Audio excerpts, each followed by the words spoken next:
ನಮಸ್ಕಾರ. ಪಡುಬಿದಿರೆಯ ಮಹಾಲಿಂಗೇಶ್ವರ ಮಹಾಗಣಪತಿ ದೇವಸ್ಥಾನ ಸುಮಾರು 1100 ವರ್ಷ ಇತಿಹಾಸ ಇರುವ ಈ ದೇವಸ್ಥಾನದಲ್ಲಿ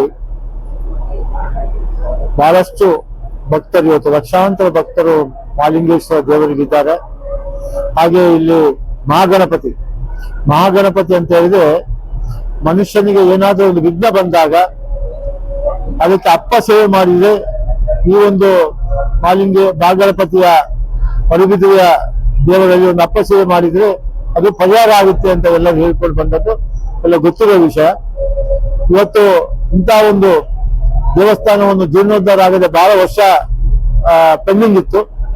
ಹಾಗೆ ಇಲ್ಲಿಯ ಭಕ್ತರು ಸೇರಿ ಇದನ್ನು ಜೀರ್ಣೋದ್ಧಾರ ಮಾಡಬೇಕು ಅನ್ನೋ ಒಂದು ಸಂಕಲ್ಪವನ್ನು ಮಾಡಿ ಈ ಒಂದು ಸಂಕಲ್ಪದ ಜೊತೆಗೆ ಎಲ್ಲ ಭಕ್ತರು ಸೇರಿ ನನ್ನನ್ನು ಈ ಒಂದು ಬ್ರಹ್ಮಕಲಶೋತ್ಸವ ಮತ್ತು ಜೀರ್ಣೋದ್ಧಾರದ ಅಧ್ಯಕ್ಷನಾಗಿ ಮಾಡಿದ್ದಾರೆ.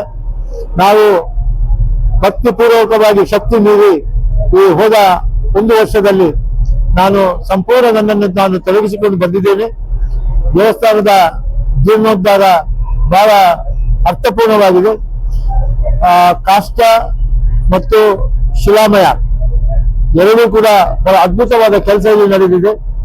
ನಮ್ಮ ಸುಜಯ್ ಶೆಟ್ಟಿ ಕಾರ್ಕಳದವರಿಗೆ ಅವರ ಒಂದು ನೇತೃತ್ವದಲ್ಲಿ ಬೇರೆ ಬೇರೆ ಕಾಂಟ್ರಾಕ್ಟ್ಸ್ಗಳಿಗೆ ಕೊಟ್ಟುಬಿಟ್ಟು ಕೆಲಸವನ್ನು ಮಾಡಿಸಿ ಸುಮಾರು 10 ರಿಂದ 11 ತಿಂಗಳಲ್ಲಿ ಈ ಒಂದು ಕೆಲಸವನ್ನು ಮುಗಿಸಿಕೊಟ್ಟಿದ್ದಾರೆ. ಈಗ ಬ್ರಹ್ಮಕಲಶೋತ್ಸವ ನಡೀತಾ ಇದೆ.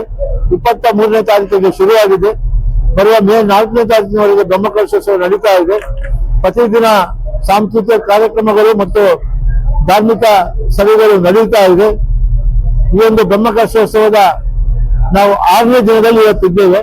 ಮೊನ್ನೆ 26ನೇ ತಾರೀಕಿಗೆ ನಮ್ಮೆಲ್ಲರ ಆತ್ಮೀಯರು ಡಾಕ್ಟರ್ ದೇವಿಪ್ರಸಾದ್ ಶೆಟ್ಟಿ ಅವರ ನೇತೃತ್ವದಲ್ಲಿ ಬಹಳ ಒಂದು ದೊಡ್ಡ ಮಟ್ಟದ ಹೊರೆ ಕಾಣಿಕೆ ಕೂಡ ಇಲ್ಲಿ ನೋಡಿದ್ದುಂಟು. ಇಲ್ಲಿಯ ಭಕ್ತರೆಲ್ಲ ಪಾಲ್ಗೊಂಡಿದ್ದರು. ಇದು ಜಿಲ್ಲೆಗೆ ಮಾತ್ರ ಸೀಮಿತವಾಗಿರಲಿಲ್ಲ. ಇದು ಹೊರ ಜಿಲ್ಲೆ ಮತ್ತು ಹೊರ ರಾಜ್ಯದಿಂದ ಬಹಳಷ್ಟು ಹೊರೆ ಕಾಣಿಕೆಗಳು ಬಂದಿದೆ. ಬಹಳ ಅದ್ಭುತವಾದ ಒಂದು ಮೆರವಣಿಗೆ ಇದು. ಬಹಳ ಒಂದು ಬಹುಶಃ ಪಡುಬಿದಿರೆಯ ಇತಿಹಾಸದಲ್ಲಿ ಇಂಥ ಒಂದು ಮೆರವಣಿಗೆ ನೋಡಿದ್ದಿಲ್ಲ. ಇನ್ನು ಮುಂದಕ್ಕೆ ನೋಡಿದ್ದು ಇದೇ ಇಲ್ಲೋ ಗೊತ್ತಿಲ್ಲ. ಅಂತ ಒಂದು ಮೆರವಣಿಗೆಯನ್ನು ಮಾಡಿದ್ದಾರೆ. ನಾಳೆ ಮತ್ತು ನಾಳಿದ್ದು ಮಹಾಲಿಂಗೇಶ್ವರ ಮತ್ತು ಮಹಾಗಣಪತಿ ದೇವರ ಪ್ರತಿಷ್ಠಾಪನೆ ಇದೆ. 2 ಮತ್ತು 3ನೇ ತಾರೀಕಿಗೆ ಬ್ರಹ್ಮಕಲಶೋತ್ಸವ ಇದೆ. ಒಬ್ಬ ಜೀರ್ಣೋದ್ಧಾರದ ಅಧ್ಯಕ್ಷನಾಗಿ, ಬ್ರಹ್ಮಕಲಶದ ಅಧ್ಯಕ್ಷನಾಗಿ ಎಲ್ಲ ಭಕ್ತರು ಸೇರಿ ಈ ಒಂದು ದೇವರ ಸಾನ್ನಿಧ್ಯದಲ್ಲಿ ಬಂದು ದೇವರನ್ನು ಪ್ರಾರ್ಥಿಸಿ ಎಲ್ಲರಿಗೂ ಸುಖ ಶಾಂತಿ ನೆಮ್ಮದಿಯನ್ನು ದೊರಕುವಂತಾಗಲಿ ಅಂತ ಹೇಳಿ ಭಗವಂತನಲ್ಲಿ ಪ್ರಾರ್ಥನೆ ಮಾಡಿಕೊಂಡು ಹೋಗಿ ನಿಮ್ಮ ಅನ್ನ ಸಂತರ್ಪಣೆಯನ್ನು ಪ್ರಸಾದ ರೂಪದಲ್ಲಿ ಸ್ವೀಕರಿಸಿಕೊಳ್ಳಬೇಕು.